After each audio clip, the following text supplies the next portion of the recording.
அதுக்கு பிறகு என்ன பண்ணோம்னா, வெயிட்டு குறைக்கிறோம்ல, அந்த வெயிட் குறைச்ச வெயிட்டை தொப்பு போன பிறகு தொப்பை வராத அளவுக்கு மசில்ஸான ஒரு உடம்பாக வந்து மாற்றணும். அதுவும் சின்ன சின்ன எக்ஸசைஸ் மூலியமாகவே ஓரிரு மாதத்தில் மாற்றணும்.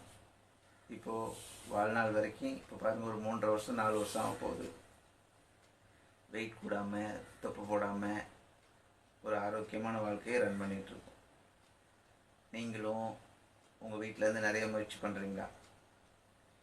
நாங்கள் வெயிட்டு குறைச்சது இல்லாமல் நாங்கள் நிறைய பேருக்கு வந்து வீட்டில் இருந்துக்கிட்டே வேலைகளுக்கு எந்த தடை இல்லாமல் சின்ன சின்ன எக்ஸசைஸோட என்னென்ன உணவு கம்மியாக சாப்பிடக்கூடாது, கரெக்டாக சாப்பிட்ணும்.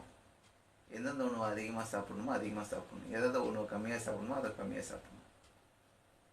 கலோரி மேனேஜ் பண்ணணும், எக்ஸசைஸ் எப்படி பண்ணணும் அதெல்லாம் சொல்லி கொடுத்து எக்ஸசைஸ் கண்ணாப்பின்னான்னு பண்ணிகிட்டு இருக்கக்கூடாது. உடம்பு